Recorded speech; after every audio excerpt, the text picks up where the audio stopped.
নমস্কার, the story teller চ্যানেলে আজকে বিভূতিভূষণ বন্দ্যোপাধ্যায় রচিত গল্প জন্ম ও মৃত্যু গল্প পাঠে আমি অনিন্দিতা। জীবনে মাঝে মাঝে বেশ চমৎকার ব্যাপার ঘটে। ভেবে দেখবার ও উপভোগ করবার জিনিস হিসেবে সেগুলোর মূল্য বড় কম নয়। সম্প্রতি আমার অভিজ্ঞতার গণ্ডির মধ্যেই এমনই একটা ঘটনা এসে পড়েছিল। ঠিক একটা ঘটনা না বলে বরং তাকে দুটো ঘটনার সমষ্টিই বলা যেতে পারে। মধুপুরে একটা বাড়ি ভাড়া করবার দরকার ছিল। এক জায়গায় সন্ধান পেলাম। ভবানীপুরের এক ভদ্রলোকের বাড়ি আছে মধুপুরে এবং তিনি সেটা ভাড়া দেবেন। সকালবেলা তার ওখানে গেলাম। বেলা তখন 10টা। ভবানীপুরে ভদ্রলোক যে বাড়িতে থাকেন তা বেশ বড় বাড়ি, বাইরে সুসজ্জিত বৈঠকখানা। কিন্তু তিনি তখন বৈঠকখানার পাশে একটি ছোট ঘরের তক্তপোষের ওপর বসে গুড়গুড়ি নল মুখে দিয়ে তামাক খাচ্ছিলেন। ভদ্রলোক বৃদ্ধ, বয়স 65-র কাছাকাছি মনে হল, কিন্তু তিনি নিজেই তার বয়সের সম্বন্ধে আমার মনে কোনো কল্পনার স্থান রাখলেন না। বললেন, আসুন আসুন, বড় ভালো দিনে এসেছেন। আজ আমার জন্মতিথি কিনা, তাই বাড়িতে একটু উৎসব গোছের আছে।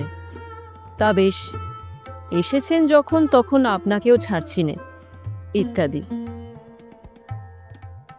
কারুর জন্মতিথি উৎসবে যেভাবে তাকে মিষ্ট কথা বলবার কথা, ভদ্রলোককে আমি তা বললাম। কাজের কথাটা এই উৎসবের দিনে কিভাবে পারা যায়, বা কতক্ষণ ধরে জন্মতিথিতে মঙ্গল ইচ্ছা প্রকাশ সংক্রান্ত কথাবার্তা বলবার পরই কেমন করে কাজের কথা পারা সুষ্ঠু হবে, কিংবা আজকার দিনে বাড়ি ভাড়ার দরদস্তুর রূপ ইতরজনিত কথাবার্তা আদৌ বলা শোভন হবে কিনা ইত্যাদি মনে মনে তোলপাড় করছি। এমন সময় একটি সুন্দরী তরুণী হাসি মুখে বড় একটা ফুলের তোড়া হাতে ঘরে ঢুকলেন। পেছনে একটি যুবক। গৃহকর্তা বলে উঠলেন, এই যে অরুণা এসেছিস দিদি?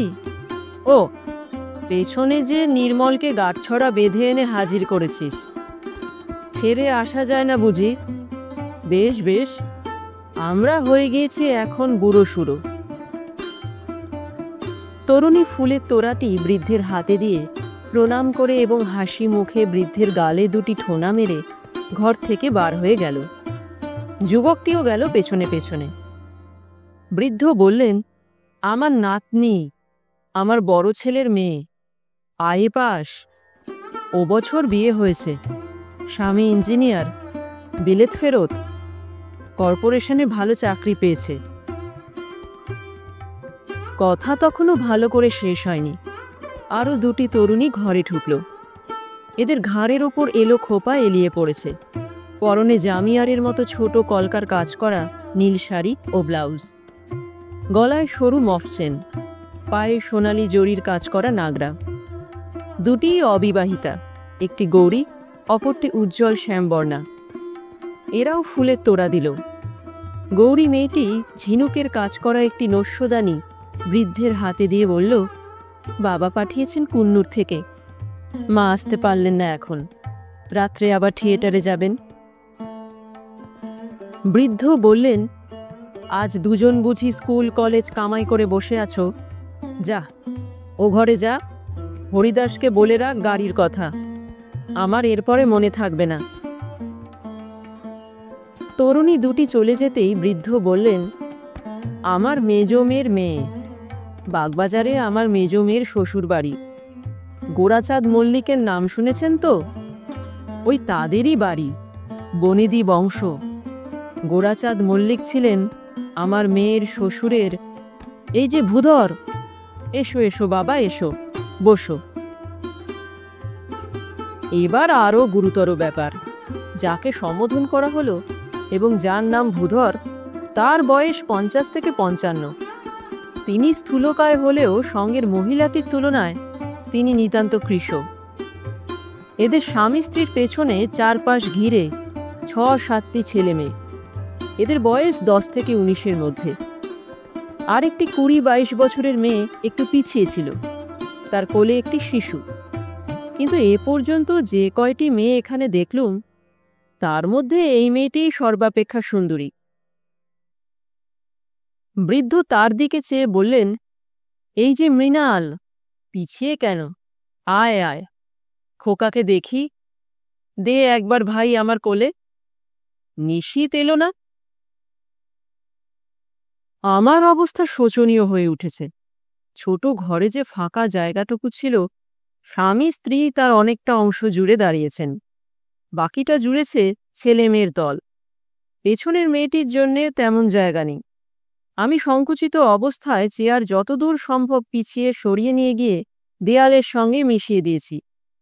জড় পদার্থটাকে আর সংকুচিত করা সম্ভব নয়, অথচ এই ভিড়ের মধ্যে দিয়ে ঠেলে যে বাইরে গিয়ে এদের স্থানের সংকুলান করব, তাও অসম্ভব। এরা আমাকে সংকোচের হাত থেকে শীঘ্রই অব্যাহতি দিলেন, এই জন্য যে পেছনে আরও একদল এসে ঘরের বাইরে অপেক্ষা করছে। এরা না বেরুলে তারা ঢুকতে পারে না। এরা তো প্রত্যেকে এক একটা তোড়া দিয়ে গেল। দুটি মেয়ে আবার দুটি বেলের গোড়ে বৃদ্ধের গলায় নিজেরা পরিয়ে দিল। বৃদ্ধ কি একটা ঠাট্টাও করলেন। আমার তখন শোনবার মতো অবস্থা ছিল না। তারা ঘর থেকে বার হয়ে গেলে বৃদ্ধ বলল, এই আমার বড় ছেলে তারক, আলিপুরে প্র্যাকটিস করে, বালিগঞ্জে বাড়ি করেছে, সেইখানেই থাকে।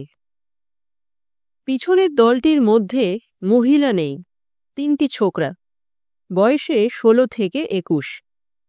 এরা এসে কিছু দিল না। একজন অটোগ্রাফের খাতা বার করে বলল, জ্যাঠামশাই, আমার খাতায় আজকের দিনে কিছু লিখে দিন।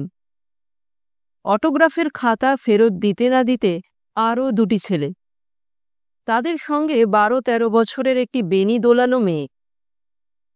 তারপরে ব্যাপারটা গণনার বাইরে চলে গেল। কত ছেলে মেয়ে, তরুণ তরুণী, প্রৌঢ় প্রৌঢ়া ঘরটায় যে ঢুকতে বেরুতে লাগল, আমার আর তাদের হিসেব রাখা সম্ভব হল না। ফলে ফুলে তক্তপোষটা ছেয়ে গেল। ফুলের তোড়া ক্রমশ উঁচু হয়ে উঠতে লাগল, আর সেখানে জায়গা দেওয়া যায় না। আর এরা সবাই আত্মীয় আত্মীয়া, বাইরের লোক কেউ নয়। সব আপনা আপনির মধ্যে, পুত্র কন্যা, পৌত্র পৌত্রী, দৌহিত্র দৌহিত্রী, জামাই ভাতৃবধূ, ভাতুষপুত্র ভাতুষপুত্রী ইত্যাদি। ভদ্রলোক ভাগ্যবান। এদের মতো লোকের সাহায্য না পেলে প্রজাপতির সৃষ্টিরক্ষা অসম্ভব হয়ে উঠত। ক্রমশ ভিড় বাড়ছে দেখে আমি ঘর থেকে বেরিয়ে পড়লুম। আমি তখন হাঁপিয়ে উঠেছি। ভদ্রলোকও গোলমালের মধ্যে আমাকে তখন ভুলে গিয়েছেন। আমি বাইরে এসে হাঁপ ছেড়ে বাঁচি। বাড়ির সামনের গলিতে সারিবন্দি মোটর দাঁড়ানো, সেখানে ধরেনি, গলি ছাপিয়ে মোটরের সারি বড় রাস্তায় এসে পৌঁছেছে। বিয়েবাড়িতেও এত মোটর জমে কিনা সন্দেহ। গলি পার হয়েই বড় রাস্তার মোড়ে নিবারণ মিত্রের সঙ্গে দেখা। সে আমার পরিচিত বন্ধু। সেজে গুজে সিল্কের পাঞ্জাবি, সুরওয়ালা নাগরা পরে তাকে ব্যস্তসম্মতভাবে গলিতে ঢুকতে দেখে বললুম, ও হে, তুমিও কি বিশ্বনাথ বাবুর বাড়ি যাচ্ছ নাকি? হ্যাঁ, কেন বলো তো? তুমি বিশ্বনাথ বাবুকে চিনলে কি করে? এতক্ষণ সেখানে বসেছিলুম ভাই, দেখে শুনে মাথা ঘুরে উঠল। শহরের 1/3 লোক দেখলুম বিশ্বনাথ বাবুর আত্মীয় আত্মীয়া, আর তারা সবাই এসেছেন এই 77 বছরের বুড়োর জন্মদিনে ফুলের তোড়া উপহার দিতে। তা তোমার তোড়া কই? বন্ধু হেসে বলল, খুব আশ্চর্য লাগছে। বিশ্বনাথ বাবুর 7 ছেলে 4 মেয়ে, এদের সকলেরই আবার ছেলে মেয়ে এবং অনেকেরই নাতি নাতনি নাতজামাই ইত্যাদি হয়ে গিয়েছে। বিশ্বনাথ বাবুরা 3 ভাই, তাদের ছেলে মেয়ে নাতি নাতনি আছে। হিসেব করে দেখো তো কত হয়। এবং আসল কথা কি জানো? বুড়োর হাতে 1050-60 টাকা আছে। সকলেরই চোখ সেই দিকে। একথা যদি বলি তবে সেটা খুব খারাপ শোনাবে হয়তো, কিন্তু কথাটা মনে না উঠে কি করে পারে? তুমিই বলো। আচ্ছা, আসি ভাই, দেরি হয়ে যাচ্ছে। বিশ্বনাথ বাবুর জন্মদিনের সপ্তাহ 2 পরেই আমি স্বগ্রামে গেলুম। বলা আবশ্যক যে আমার গ্রামের সঙ্গে আমার সম্পর্ক খুব বেশি নয়। সেখানে বছরে একবার যাওয়াও ঘটে কিনা সন্দেহ। বাড়ি গিয়ে শুনলুম গ্রামের বৃদ্ধা শশী ঠাকরুন মারা গিয়েছেন। শশী ঠাকরুনের বয়স যে কত হয়েছিল তা বলা শক্ত। কেউ বলে 90, কেউ বলে 100-র কাছাকাছি হবে। আমরা মোটের ওপর তাকে আমাদের বাল্যকাল থেকেই অতি বৃদ্ধাই দেখে আসছি। বয়সের যে গণ্ডি পার হয়ে গেলে মানুষের আকৃতির পরিবর্তন এবং চেনবার উপায় থাকে না, শশী ঠাকরুন আমাদের বাল্যেই সে গণ্ডি পার হয়েছিলেন। শশী ঠাকরুনের 4 ছেলে 3 মেয়ে। বড় ছেলেটি ছাড়া আর সকলেই বিদেশে চাকরি করে। বড় ছেলে তেমন লেখাপড়া না জানার দরুন দেশে থেকে সামান্য কি কাজকর্ম করে। তার অবস্থাও ভালো নয়। অনেকগুলো ছেলে মেয়ে নিয়ে বড় কষ্ট পায়। ভাইরা পৃথক, কেউ কাউকে সাহায্য করে না। কর্মস্থান থেকে দেশেও কেউ আসে না। শশী ঠাকরুনের কষ্টের অবধি ছিল না। একটা চালা ঘরে ইদানিং তিনি পড়ে থাকতেন। বড় ছেলেই তার ভরণ পোষণ করত বটে, কিন্তু তেমন আগ্রহ করে করত না। অর্থাৎ তার মনের মধ্যে এ ভাবটা জেগে রইত যে মা তো আমার একার নয়, সকলেই তো কিছু কিছু সাহায্য করা উচিত মাকে। তারা যদি না করে, আমি বা কেন এত দায় ঘাড়ে করতে যাই? শশী ঠাকরুনের অন্য ছেলেরা কখনো সন্ধান নিত না। বুড়ি বাঁচল কি মল, অথচ তাদের সকলেরই অবস্থা ভালো। মাইনে কেউই মন্দ পায় না। শহরে স্ত্রী পুত্র নিয়ে থাকে। বড় ভাইয়ের পত্রের জবাব দিত তাদের নিজেদেরই অচল হয়েছে। শহরের খরচ থেকে বাঁচিয়ে বাড়িতে কি করে পাঠায়? বাড়িতে বিষয় সম্পত্তি তো রয়েছে, তার আয় থেকে তো মায়ের চলা উচিত, ইত্যাদি। কিন্তু বিষয় সম্পত্তি এমন কিছুই না যার আয় থেকে বেকার বড় ছেলের একপাল পোষ্য ও শশী ঠাকরুনের ভরণ পোষণ ভালোভাবে চলে। বুড়ি খেতেই পেত না। ইদানিং আবার তার ছেলে মানুষের মতো লোভ দেখা দিয়েছিল, বিশেষ করে মিষ্টি জিনিস খাবার। আমি সেবার যখন দেশে যাই, বুড়ি দেখি একটা কঞ্চির লাঠি হাতে মুখুচে পাড়ার মোড়ে বেলতলায় বসে। আমি জিজ্ঞাসা করলাম, ঠাকুমা এখানে বসে কেন? ঠাকুমা বলে, বাদা বষ্টম খাবার বেচতে যাবে, তাই সে সেখানে বসে আছে। বাতাসা কিনবে, ভিজিয়ে খাবে। আমি বললাম, তা বেশ, বসো। ভালো আছো তো? শশী ঠাকরুন বলে, তার আবার ভালো থাকা থাকি, আমিও যেমন। সে নাকি খেতেই পায় না। বাদার কাছে 4টে পয়সা ধার হয়ে রয়েছে, সে আর ধার দিতে চায় না। বুড়ি আরও বলে, সিধুর কাছে সে আর কত চাইবে? সে নিজের ছেলেপিলে নিয়ে আতান্তরে পড়ে আছে। তার মুখ দেখলে নাকি বুড়ির বুক ফেটে যায়। বুড়ি আমার কাছে আনাচারেক পয়সা ধার চাইল। বুড়ির অবস্থা দেখে বড় কষ্ট হলো। পকেট থেকে একটা টাকা বার করে তার হাতে দিয়ে বললাম, এখন রাখুন ঠাকমা, যখন যা দরকার হয় আমি যতদিন বাড়ি থাকি দিয়ে যাব আপনাকে। বুড়ি অবাক হয়ে গেল। আনন্দে বিস্ময়ে সে যেন প্রথমটা বুঝতেই পারল না আমি কি তাকে সত্যি একটা গোটা টাকা দিলুম। পরের বছর পুজোর কিছু আগে দেশে গিয়েছি। বুড়ি দেখি আমাদের বাড়ির সামনের বাতাপি লেবুর তলার পটটা দিয়ে যাচ্ছে, হাতে একটা কাঁসার জামবাটি। আমায় দেখে জিজ্ঞাসা করল আমি কখন বাড়ি এলাম। বললুম, কাল এসেছি ঠাকমা। বাটি হাতে কোথায় গিয়েছিলেন? যা শুনলাম তা হলো, বাটিটা নাপিতপাড়া নিয়ে গিয়েছিল, যদি ওরা কেনে।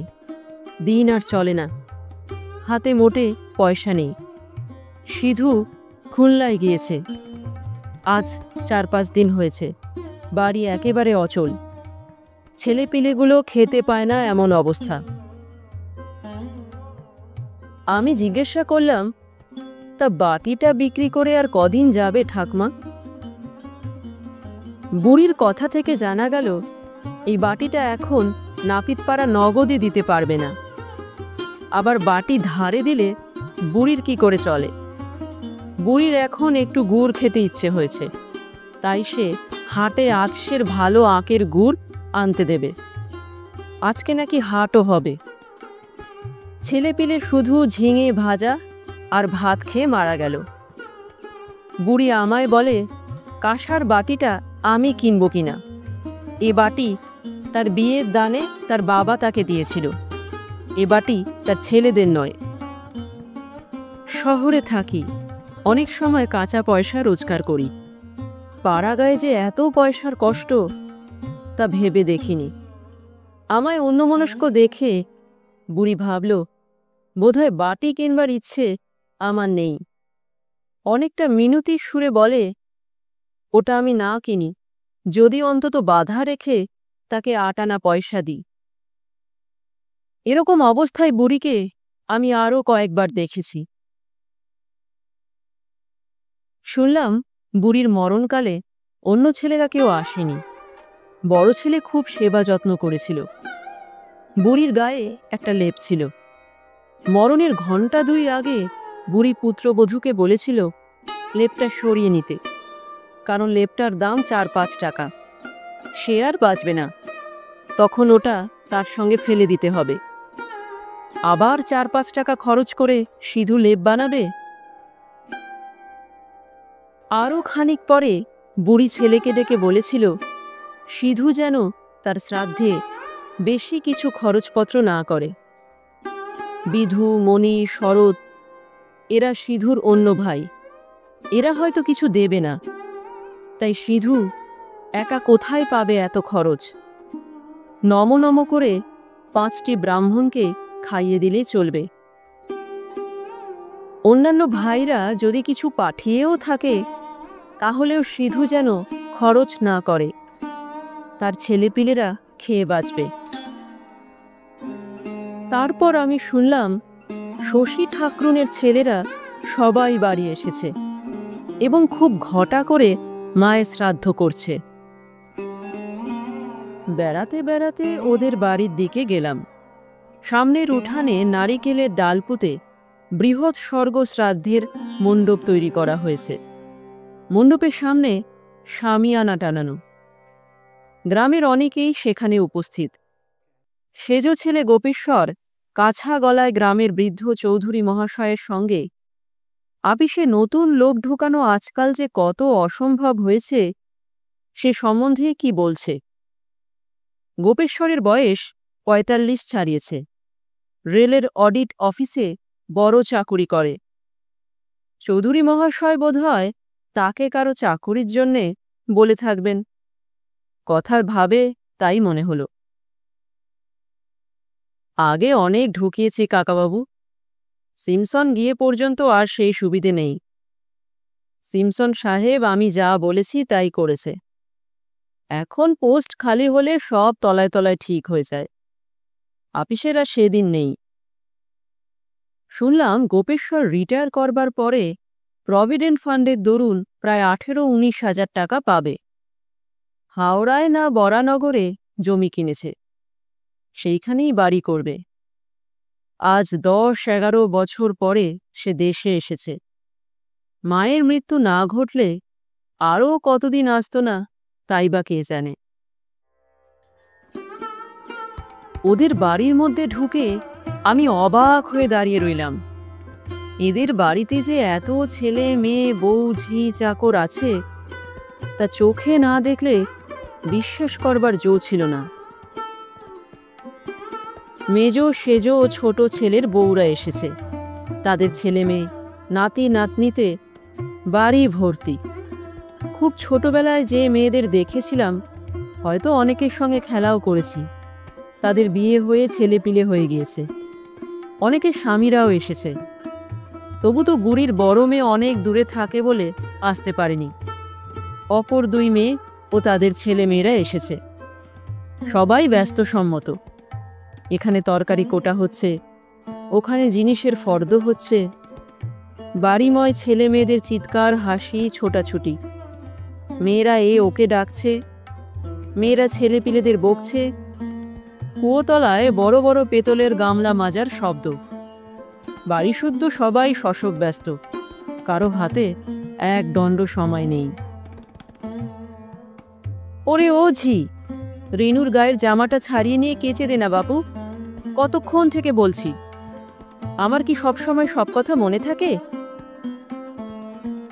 ও কমলা, হেলে দুলে বেড়াচ্ছ মা, ততক্ষণ পানগুলো তুমি আর বিনা নিয়ে ধুয়ে ফেলো না, এরপর আর সময় পাবে? কি কি আবার মরছে ডেকে ছোট বউ। মাগো, হাড় জ্বালালে, বসতে দেয় না একরত্তি। এই তো আসছি ভাড়ার ঘর থেকে। একটি 17-18 বছরের সুন্দরী মেয়ে দালানে ঢুকবার দরজার একপাশে একটা স্টোভ ধরাবার চেষ্টা করছে। আমি পাশ কাটিয়ে দালানের মধ্যে ঢুকে দেখি মেজ ছেলে বীরেশ্বর ও তার বউয়ে ঝগড়া হচ্ছে। মেজ ছেলে কোনো জমিদারি স্টেটের ম্যানেজার, বয়স 50-এর ওপর। তার স্ত্রীকে আগে কৃষাঙ্গী দেখেছি, আজ 8-9 বছর দেখিনি। এরই মধ্যে এত মোটা হয়েছেন যে প্রথমটা যেন চিনতে পারি না। হাতে মোটা সোনার বালা, অনন্ত, গলায় ছিকলি হার। তিনি স্বামীকে বলছেন, ও ঘরে আমি থাকতে পারবো না, এই ভিড়, তাতে ও ঘরে খিল নেই। আমার মেয়ের গায়ে একগা গয়না, কাজের বাড়ি, লোকের ভিড়, বিশ্বাস আছে কাউকে? তাতে পাড়াগা জায়গা। বাবা, ভালোয় ভালোয় কাজ মিটিয়ে এখন এখান থেকে বেরুতে পারলে বাঁচি। কাল সারা রাত মশায় খেয়েছে। বীরেশ্বর বলছে, তা তুমি তোমার মেয়েকে নিয়ে না হয় পশ্চিমের কোঠায় শুয়েও। মাথা গরম করো না, দোয়াই তোমার। তোমার মাথা গরম আমার বরদাস্ত হয় না বাপু। আমি ঢুকে পায়ে ধুলো নিয়ে প্রণাম করে বললুম, চিনতে পারেন কাকিমা? তিনি আমার কথার উত্তর দেবার পূর্বেই 11 বছরের একটি মেয়ে কোথা থেকে ছুটে এসে বলল, নাথনি এখনো পিন্টুকে দুধ খাওয়ায়নি মা, সকাল থেকে তাকে নিয়ে বাইরের উঠোনে বসে আছে, বললেও শুনছে না। বীরেশ্বর বলল, যা এখন যা, বলগে যা নাথনিকে, আমি ডাকছি। এসো কুঞ্জ, বসো। ওগো, তুমি কুঞ্জকে চিনতে পারলে না? বীরেশ্বরের স্ত্রী মৃদু হাস্যে বলল, দেখেছি বোধহয় ওকে ছেলেবেলায়, যাতায়াত নেই, দেখাশুনো তো হয় না, না চিনবার আর দোষ কি বলো? শাশুড়ি মারা না গেলে এখানে কি আসা হতো? চিঠি পেয়ে আমি বলি, না যেতে হবে বই কি, দেশে একটা মান খাতির আছে। শাশুড়ির কাজটা ভালো করে না করলে লোকে ওদেরই দুষবে।